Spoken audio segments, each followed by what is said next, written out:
ერთ დღეში შენ ცხოვრებას ვერ შეცვლი, მაგრამ შეგიძლია შეცვალო შენი ხედვა, რომლითაც შეგიძლია მთელი შენი ცხოვრება შეცვალო. ეს ის ვიდეოა, რომელსაც რამდენიმე წუთში შეუძლია შენი ხედვის შეცვლა. დააგვირდი. ცოტა შორიდან დავიწყებ იმისთვის, რომ თავარი პრინციპი გესმოდეს, ნახე. 1750 წლამდე ცხოვრობდით აგროეკონომიკურ ეპოქაში. რაც იმას ნიშნავს, რომ სამყაროში არსებულ მთავარ სიკეთეებს ქმნიდა მიწა. მიწა იყო წყარო, რომელიც სიკეთეებს ქმნიდა. მიწა გაძლევდა მოსავალს, მიწა გაძლევდა იმის საშუალებას, რომ ყოლოდა რაღაცა პირუტყვი, ფრინველი რაღაცები ყოლოდა და ამ სიკეთებით გესარგებლა. ამიტომ თუ მიწა გქონდა, ესე იგი გქონდა რაღაცა, რაც იყო სიკეთის მომცემი წყარო. მაგრამ თუ მიწა არ გქონდა, იძულებული იყავი, რომ სხვა ადამიანების მიწა დაგემუშავებინა, სხვა ადამიანების მიწაზე მოგეყვანა სიკეთეები და იმის გამო, რომ სხვის მიწას იყენებდი, მათთვის უნდა მიგეცა დიდი წილი და შენ უბრალოდ იმდენი უნდა დაგრჩენოდა, რომ თავი გაგეტანა. რაც იმას ნიშნავს, რომ თუ მიწა გქონდა, შეგეძლო საერთოდ არ გემუშავა და მასზე დაგესახლებინა ვიღაცა ტიპები, ვისაც მიწა არ ჰქონდათ. ანუ შენ შეგეძლო ფეხი ფეხზე გადაგედო და მთელი ცხოვრება არაფერი არ მოგკლებოდა. ამიტომ იყო, რომ ადამიანები დაკავებულები იყვნენ ერთმანეთისგან მიწების დატაცებით, დაპყრობით, თავდასხმით და ასე შემდეგ და ასე შემდეგ. რატო? იმიტომ რომ მიწა იყო რაღაცა, რაც სიკეთეს ქმნიდა. 1750 წელს, როცა ინდუსტრიალიზაციის ეპოქა დადგა და ინდუსტრიული რევოლუცია მოხდა, სინამდვილეში მოხდა ნახე რა. გაჩნდა რაღაცა, მიწის გარდა სხვა რაღაცა, რაც ასევე ქმნიდა სიკეთეებს. ინდუსტრიული დანადგარი, რომელიც ანაცვლებდა 500 მუშის შრომას. ინდუსტრიული დანადგარი, რომელიც ადამიანის ნაცვლად ქმნიდა რაღაცა პროდუქტებს და სერვისებს და ასე შემდეგ. შესაბამისად, შეიძლება მიწა არ გქონოდა, მაგრამ თუ ინდუსტრიული დანადგარი გქონდა, მაინც მაგრად გეცხოვრა. მიხვდი. ინდუსტრიული დანადგარები ქმნიდა სტანდარტულ პროდუქტებს. მაგრამ იმისთვის, რომ ინდუსტრიულ დანადგარებს სტანდარტული პროდუქტები შეექმნათ, ჭირდებოდა ადამიანები, რომლებიც ამ დანადგარებს მოქმედებაში მოიყვანდნენ. ამიტომ გაჩნდა საჭიროება, რომ ეარსება სტანდარტიზებულ ადამიანებს, რომლებიც რაღაცა სამუშაოს სტანდარტულად გააკეთებდნენ. ამ პერიოდში შემოვიდა 8 საათიანი სამუშაო განაკვეთი. ამ პერიოდში შემოვიდა შაბათ-კვირას დასვენება. ამ პერიოდში შემოვიდა სამსახურის რაღაცა შრომითი წლების შემდეგ პენსიაზე გასვლა და ასე შემდეგ. ამიტომ ადამიანები, რომლებიც მანამდე თოხს იქნევდნენ და ფიზიკურად შრომობდნენ, ამ ადამიანებს, იმიტომ რომ მიწა არ ჰქონდათ, გაუჩნდათ შესაძლებლობა, რომ თოხის ქნევის ნაცვლად რაღაცა დანადგარზე ემუშავათ. უფრო მეტი შაბათ-კვირას დაესვენათ. დღეში 8 საათი ემუშავათ და ასე შემდეგ და მერე პენსიაზე გასულიყვნენ. ნახე, ამიტომ ადამიანები დაირაზმნენ და გადაბარგდნენ ინდუსტრიულ დანადგარებში მუშებად. მაგრამ მუშებსაც დაჭირდათ მართვა. ამიტომ გაჩნდა ახალი საჭიროება მენეჯმენტი, რომ ვიღაცა ადამიანს ეს ადამიანები ემართათ. ამიტომ ადამიანები, რომლებიც მანამდე თოხს იქნევდნენ, მერე დანადგარებზე მუშაობდნენ, მათ გაუჩნდათ სურვილი, რომ მე ვიქნები ადამიანი, რომელიც კი არ იმუშავებს დანადგარზე, არამედ მართავს ადამიანებს, ვინც დანადგარზე იმუშავებს. ამიტომ ადამიანები დაიძრნენ და დაამთავრეს მენეჯმენტი და ასე შემდეგ. ხვდები ხო როგორ ვითარდება? შესაბამისად შეიქმნა ინსტიტუტები, კოლეჯები, გადასამზადებელი რაღაცა დაწესებულებები, რომლებიც ადამიანებს ასწავლიდნენ ორ რაღაცას. ან როგორ ეკეთებინათ სტანდარტული საქმე, ან როგორ ემართათ ადამიანები, რომლებიც სტანდარტულ საქმეს აკეთებდნენ. უნივერსიტეტები და საგანმანათლებლო დაწესებულებები შეიქმნა დაკვეთით, რომ ესეთი ადამიანები დაემზადებინათ. როკფელერის, კარნეგის დროს დაკვეთა იყო, რომ ძმაო, გამიმზადე 5000 კაცი, რომელსაც ეცოდინება აი ამ დანადგარზე მუშაობა და გამიმზადე 500 კაცი, რომელსაც ეცოდინება 10 კაციანი გუნდის მართვა. მათი დაკვეთა არასდროს ყოფილა ის, რომ ადამიანები, რომლებიც ამ პროცესში იქნებოდნენ ჩართულები, გამდიდრებულიყვნენ. მათი დაკვეთა იყო ის, რომ დაემზადებინათ ადამიანები, რომელთაც ეცოდინებოდათ ამ კონვეიერის მოქმედებაში მოყვანა და შენარჩუნება თავიანთი დროის გაყიდვის გზით. ამიტომ იყო, რომ არასდროს დიდრდებოდა დანადგარებზე მომუშავე ადამიანები. ამიტომ იყო, რომ სინამდვილეში არასდროს დიდრდებოდნენ მენეჯერები და ვიღაცები. უბრალოდ უფრო სუბუქი შრომით იყვნენ დაკავებულები, მაგრამ თავარ პრინციპს მაინც ვერ ცდებოდნენ. ყიდნენ დროს და იმის გამო რომ დრო არის ყველაზე ძვირადღირებული რაღაცა. ოღონდ, ნახე, როცა ვამბობ ყველაზე ძვირადღირებულს, კიდე ვერ წარმოგვიდგენია რა ხარისხის ძვირადღირებულზეა საუბარი.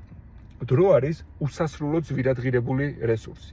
რატო ვამბობთ ამას? ნახე, დააკვირდი.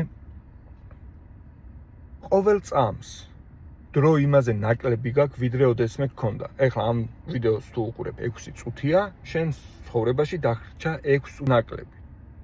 ყოველ წამს ცოტა გრჩება და უფრო მეტიც. ისიც კი არის ჯამში რამდენი გაქვს. შეიძლება ეს ბოლო 6 წუთია და ეხლა რა წკაპან და ბოლო იყო. ნახე, რის თქმა უნდა, დრო არის უსასრულო ძვირადღირებული. შესაბამისად, თუ შენი შემოსავალი მიიღება დროის გაყიდვით, ვერასოდეს გამდიდრდები, იმიტომ რომ ძვირიანს ცვლი იაფიანში. თუ ამ დროში შემოსავალს ღებულობ შენი ფიზიკური შრომით, ვერასოდეს გამდიდრდები, იმიტომ რომ შემოსავალს ღებულობ დრო გამრავლებული ფიზიკურ შრომაზე. დროც და ფიზიკური შრომა შეზღუდული რესურსებია.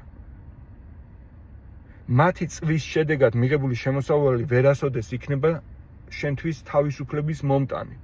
ეს იგივეა, რომ გასათბობად წვავდე $100-იანებს. მხოლოდ და მხოლოდ იმიტომ, რომ 10 ბობს არ ნიშნავს, რომ სწორია და გონივრულია. პრინციპს მიხვდი. შენი მთავარი მიზანი, რასაც უნივერსიტეტი არ გასწავლის. სამწუხაროდ, შენი მთავარი მიზანი უნდა იყოს ისწავლო, როგორ შექმნა სისტემები, რომელიც შემოსავალს მოგიტანს შენი მუდმივი დროისა და ენერგიის ხარჯვის გარეშე. შენი მთავარი მიზანი უნდა იყოს ისწავლო, როგორ გამოიყენო სხვა ადამიანების შრომა, სხვა ადამიანების დრო. იმიტომ რომ როცა სხვა ადამიანების დროს და შრომას იყენებ, შენ აღარ ხარ შეზღუდული მხოლოდ 24 საათში და ერთი ადამიანის ფიზიკურ მონაცემებში. შენი მიზანი უნდა იყოს, რომ შექმნა ღირებულებები, თუ არ გინდა მაგალითად სხვა ადამიანების შრომა გამოიყენო, შენი მიზანი უნდა იყოს, რომ შექმნა ღირებულება არა შენი ფიზიკური შრომით, არამედ შენი ინტელექტუალური შრომით. ხო გიო? არა. ხო გიო? სადა ხარ გიო? აი ზემოთ მივაჩერი, ჩამოვიდე? არა, მე ამბობ. კაი, დამინახავ, მაშინ პირველივე მოსახვეში. შენი მიზანი უნდა იყოს, რომ შექმნა ღირებულებები არა ფიზიკური შრომით, არამედ ინტელექტუალური შრომით. ოღონდ, ეს შრომა არ გაყიდო დროში. შეიძლება დაწერო წიგნი, შეიძლება გახდე მასწავლებელი, შეიძლება გახდე ადამიანი, ვინც თავის გამოცდილებას აზიარებს, ოღონდ არა დროის ხარჯვით, არამედ დაწერო წიგნი. ნახე, ადამიანები, რომლებმაც საოცრად მაგარი წიგნები დაწერეს, იმაზე მეტი ფული იშოვეს, ვიდრე ადამიანები, რომლებიც მთელი დღე და ღამე შრომაში იყვნენ. რატო? იმიტომ რომ როცა წიგნი დაწერე, ეს არის უკვე პროდუქტი. პროდუქტი რა არის? პროდუქტი არის რაღაცა, რაც ამცირებს დროისა და ენერგიის მოხმარებას. უცებ მიხვდები რა. არ გადაახვიო ეს ვიდეო, არ გამოტოვო, იმიტომ რომ მე შენს ადგილას რამდენიმეჯერ მოусმენდი, რომ კარგად მივხვდე შენი ცხოვრება როგორ არის პირდაპირ დაკავშირებული ამ პროცესთან. ნახე.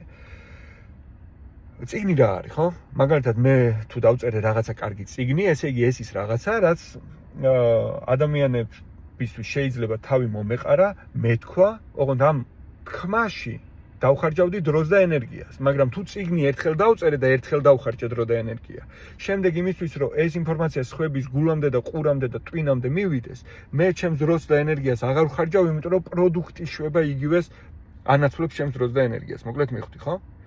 ერთხელ დავწერე და შეიძლება 1000 წელი იკითხონ, მე როცა ცოცხალი აღარ ვიქნები, 1000 წელი გააგრძელებს ჩემი ნააზრევი და ნაფიქრი სარგებლის მიტანას სხვებისთვის. შენი მიზანი უნდა იყოს, რომ შექმნა პროდუქტი ან სისტემა, რომელიც შენ შექმნილ სიკეთეებს შენი დროისა და ენერგიის გარეშე აწვდის, ინახავს და აწვდის სხვას. დღეს ცხოვრობთ საოცარ გარემოში, საოცარ ეპოქაში. დღეს ცხოვრობთ ეპოქაში, სადაც სიკეთეების შექმნა ესეთი მარტივი არასდროს ყოფილა. დღეს შეგიძლია დაწერო წიგნი და არ იყო დამოკიდებული ვიღაცა ტიპზე დაბეჭდავს თუ არ დაბეჭდავს. მაგალითად, ინდუსტრიულ ეპოქაში, რაც ანუ მაგარი მწერალი ყოფილიყავი, თუ დანადგარის მფლობელი არ დაბეჭდავდა შენს წიგნს, შენ შესახებ ვერავინ ვერ გაიგებდა. რაც ანუ მაგარი მომღერალი ყოფილიყავი, თუ შენს ნამღერს არავინ ჩაწერდა, შენ შესახებ ვერავინ ვერ გაიგებდა. და დღეს ვცხოვრობთ ეპოქაში, სადაც უბრალოდ შეგიძლია ჩემსავით დააჭირო წითელ ღილაკს და ადამიანებს უთხრა ის, რასაც ფიქრობ. მაგალითად, ამ ვიდეოს როცა დავდებ და ვიღაცა კიდე 11 წუთს მოусმენს. 100-მა კაცმა სხვადასხვა დროს რომ მოусმინოს, ჩემგან 100 ჯერ 11 წუთი აღარ გავა. 1-11 წუთი გავიდა. ჩაწერა, ატვირთო.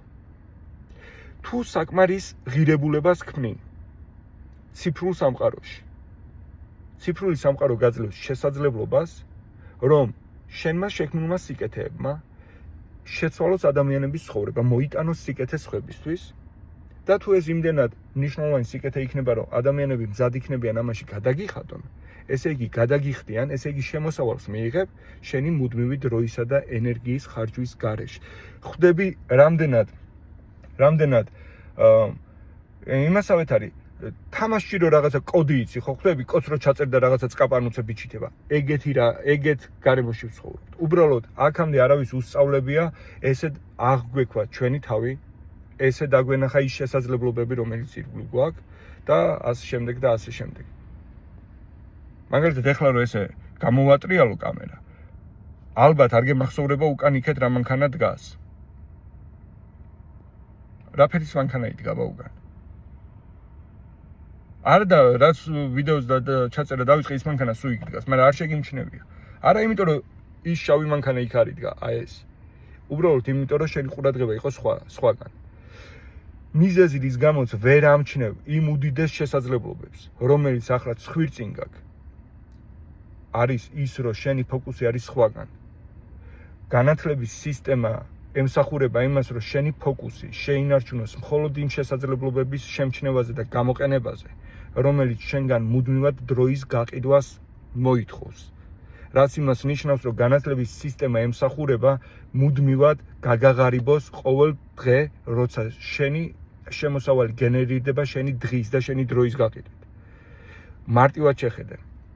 ეხლა ვიღაცა იტყვის, რომ ესე იგი რა, ექიმობა ვინც ისწავლა და სამედიცინო ვინც დაამთავრა, არ უნდა ესწავლა. არა, რაც გინდა ის გესწავლა, მთავარია როგორ გამოიყენებდი ამ რაღაცას. ადამიანებს ასწავლეს როგორ ჩაატარონ ოპერაცია საუკეთესოდ, მაგრამ არ ასწავლეს როგორ მოიზიდონ და დაარწმუნონ ის ადამიანები, ვისთვისაც ოპერაციის ჩატარება შეუძლიათ, გაკეთება შეუძლიათ.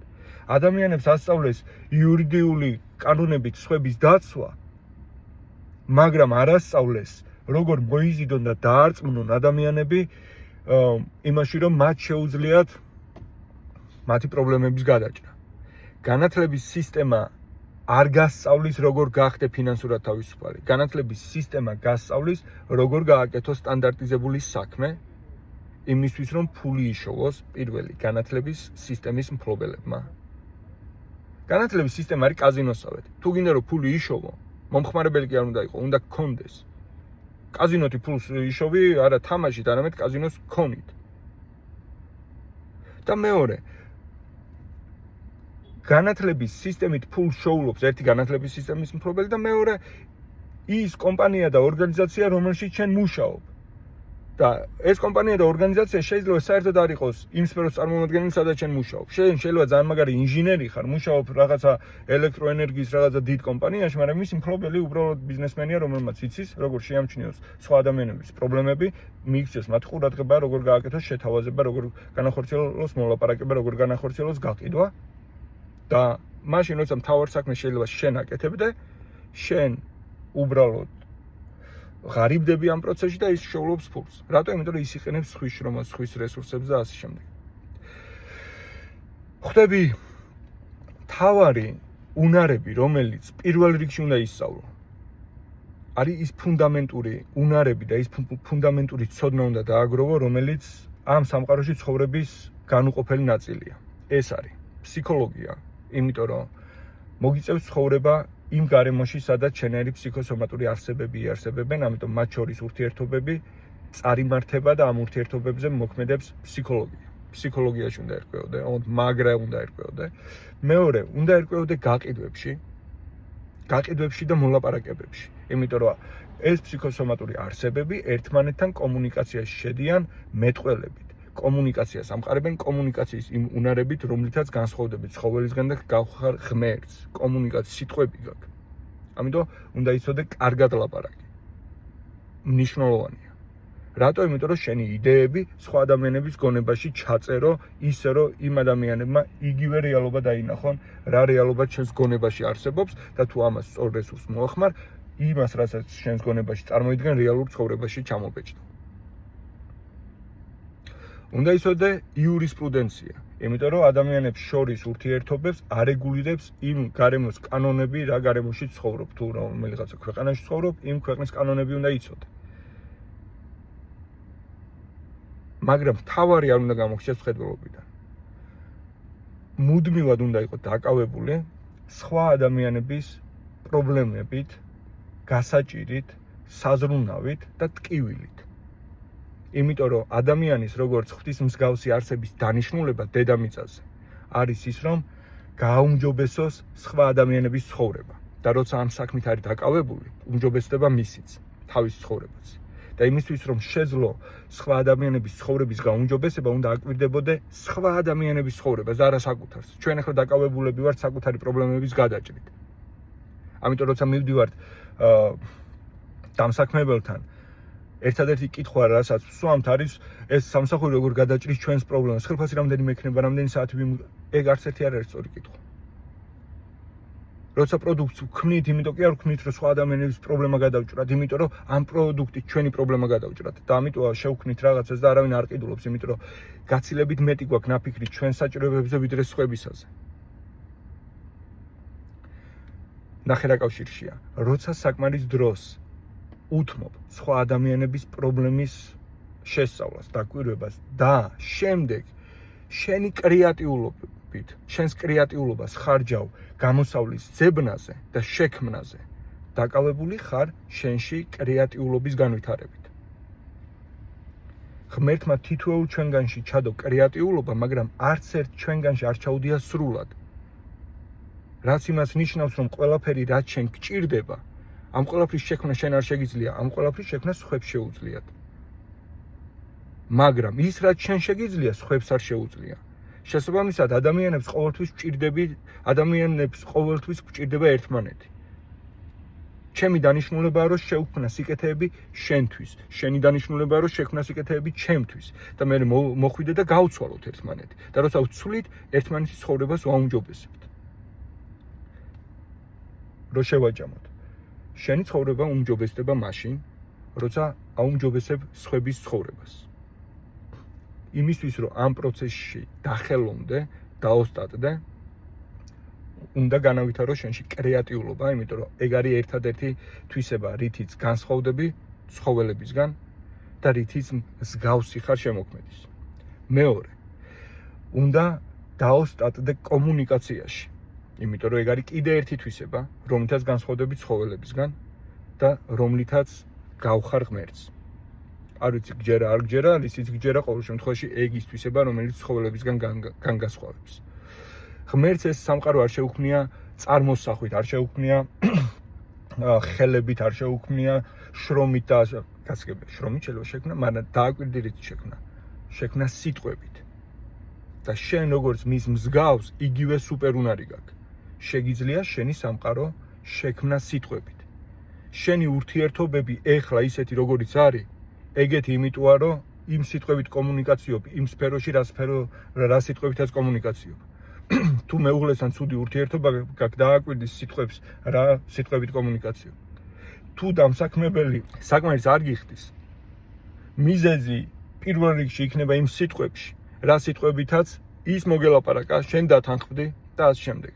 არა და უკეთესი კომუნიკაციის უნარი რო ქონოდა და უკეთესი მოლაპარაკების, უკეთესი დარწმუნების, უკეთესი მოკლედ სიტყვების შერჩევის და ასე შემდეგ იქნებოდა უკეთესი. შენი ცხოვრება იქნებოდა უკეთესი. მინიმუმ რო იცოდე ის სწორი სიტყვები, რომლითაც ახლა უნდა მიხვიდე შენს დამსაქმებელთან და უთხრა 10 ჯერ მეტი ხელფასი როგორ გადაგიხადოს, ეს სიტყვები რო იცოდე, 10 ჯერ მეტ ხელფასს გადაგიხდიდი. მე ვიცი ახლა რასაც ფიქრობ, რომ ხო, აი სიტყვები რო ლაპარაკი რო იყოს, მომისმინე ძმაო რა. თუ არ ქმნი ღირებულებებს ლაპარაკით და თუ ქმნი ფიზიკური შრომით, ესე იგი დაკავებული ხარ ცხოველური შრომით და არა ღვთაებრივით. არ და ღვთაებრივი არსება ხარ. თუ დროს კიდი ფულის სანაცვლოდ დაკავებული ხარ იმ საქმით, რა საქმითაც იყვნენ დაკავებული ინდიელები, რომლებიც ბოლოს გაღარიბდნენ. რატო? იმიტომ რომ ოქროს ცვლიდნენ ფერაჩუშებში. რატო გაღარიბდნენ? იმიტომ რომ ძვირიანს ცვლიდნენ იაფიანში. როცა დღეს დროს ცვლი ფულში, ძვირიანს ცვლი იაფიანში. ფული არის უსასრულოდ გაუფასურებადი რესურსი. ეხლა ამ 21 წუთის განმავლობაში კიდე მეტი დაბეჭდეს, იმაზე მეტი ფული არსებობს ამ წამს დედამიწაზე, ვიდრე წინა პერიოდში არსებობდა, იმიტომ რომ უსასრულოდ ბეჭდავენ. და შენ ამ რაღაცაში ცვლი რესურსს, რომელიც უსასრულოდ ცოტა გრჩება. 21 წუთით ნაკლები გაქვს და ისიც კი არის რამდენი გაქვს ჯამში. ახლა ამ ვიდეოს ვერ დაამუღამებს ადამიანების 97%, იმიტომ რომ ხშირად შეიძლება მოგისმენია ჩემს ვიდეოებში, რომ 3% 97%. ხო, ნახე, სტატისტიკა ყოველ ეპოქაში ადამიანების 97% ცხოვრობდა სიღატაკეში, იმიტომ რომ თუ გადახედავ ისტორიას, ადამიანების უმეტესობა ცხოვრების უმეტესობის განმავლობაში, უმეტეს პერიოდის განმავლობაში დაკავებულია დროის და გაცილებით დაბალფასიან რესურსში გაცვლით.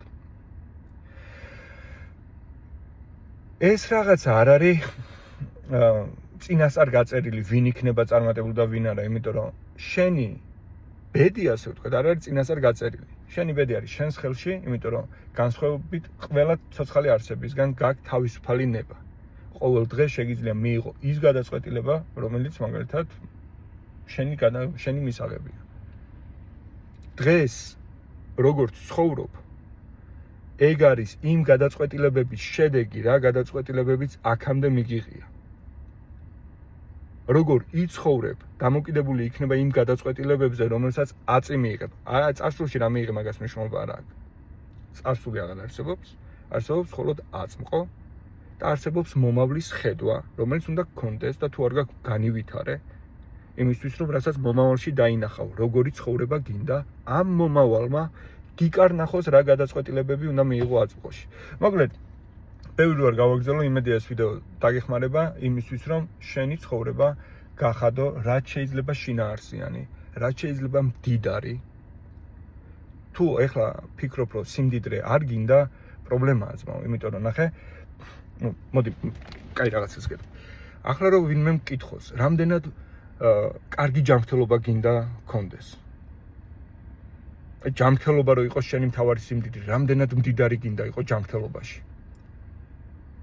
ალბათ ეტყოდი, რომ რაც შეიძლება მდიდარი, რაც შეიძლება კაი ჯანმრთელობა მინდა რომ მქონდეს.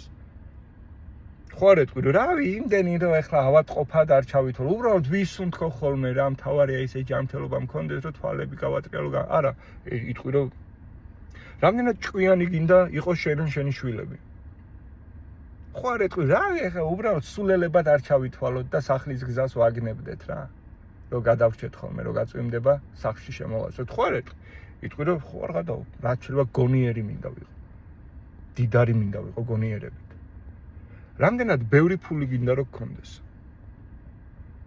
ამ კითხვაზე ადამიანების უმეტესობის პასუხია, რავი რა, იმდენი რომ ეხლა ღარიბებად არ ჩავითო და რატო?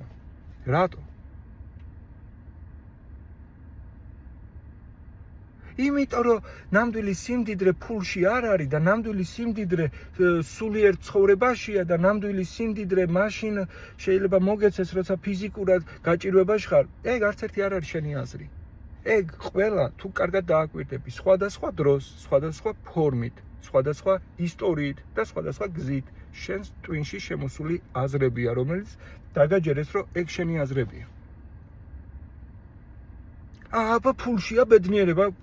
ნახე, უყურე, ბედნიერება არ არის ცხოვრება ერთად აღებული. ცხოვრების განმავლობაში ხდება რაღაცა ფაქტები, რომელიც გაბედნიერებს და რომელიც არ გაბედნიერებს. მიხდი ხო? უყურე, გავაგზავნოთ ხო? ხო გიო? მოსახლეში ვარ აი, ამოვუხლე მარცხნივ მივაჩერე სადღაც. მოვალე ხო? ფეხით ხარ? ფეხი ხარ. აი, დაგინახე, წამო, დაგინახე. მოგლეთ უცებ დავასრულოთ, ნახე? ხო. ფული არის რაღაცა, რაც გაძლევს შესაძლებლობას, რომ სხვების შექმნილი სიკეთეებით ისარგებლო. და ამას ხშირად მოაქვს ბედნიერება, მაგალითად, მშობელს როცა ჯანმრთელობის პრობლემა აქვს და შენ გაქვს ფული იმისთვის, რომ საუკეთესო ექიმები დაასიო. ირგვლივ ეს მოგანიჭებს ბედნიერებას. როცა შენ პენსიონერ მშობლებს გაუშვებ დასასვენებლად, განიჭებს ბედნიერებას. როცა შენ შვილს საუკეთესოს აჭმევს, საუკეთესოს აცმევს, საუკეთესოს ასწავლი, საუკეთესოდ ამოგზაურებ, ეს გაძლევს ბედნიერებას. ბედნიერება ფულშია, ბედნიერება არის სხვა ადამიანების, პირველ რიგში შენი და ოჯახის წევრების ცხოვრების გაუმჯობესებაში და ამ რაღაცას სჭირდება ფული. და თუ გინდა ფული, უნდა იყოს დაკავებული დიდი სიკეთეების შექმნით და მიწოდებით სხვებისთვის. სულეგარი.